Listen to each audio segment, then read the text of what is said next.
Unboxing na naman tayo mga master. Eto, meron na naman akong i-share na bagong parts sa inyo. Siyempre, eto, nabili natin yan sa isang TikTok shop.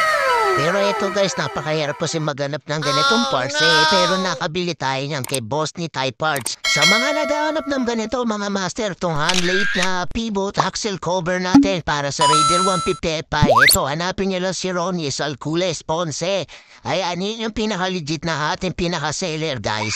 And then take note nga pala mga master, meron din pala itong available para sa Raider Carb. Yan, sa mga naghahanap nito guys, dito na kayo order. Pero syempre, i-rate muna natin kagaya ng dati na kung anong mga laman nito guys para makita natin kung gaano kaganda itong ano natin.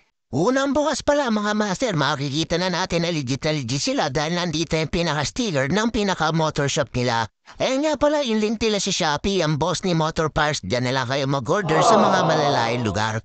At yung mga nagmamadali na makakuha ng parts kagad, pwede niyong i-PM si Ronnie Salcules Ponce. Yan, ito ang kanyang Facebook, naka-plus na sa ating screen. Salamat nga pala kay Boss Ronnie, pinadalan tayo dito ng keychain na JRP. Actually, hinirit lang natin yan. Pero dahil napakabay ni Boss Ronnie, binigyan niya tayo niyan. Ngayon, simulan na natin rito, mga master, napakaganda talaga. Kahit ako wala akong masabi.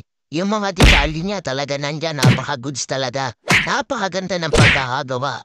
Sa mga naghahanap ng parts ng ganito, guys, pwede nyo rin ako i-PM para maibigay ko kay Boss Ronnie ang inyong order. So eto guys, maraming salamat at mayroon na naman ako na i-share sa inyo at sana huwag niyong kalimutan na i-heart ang ating video at i-share.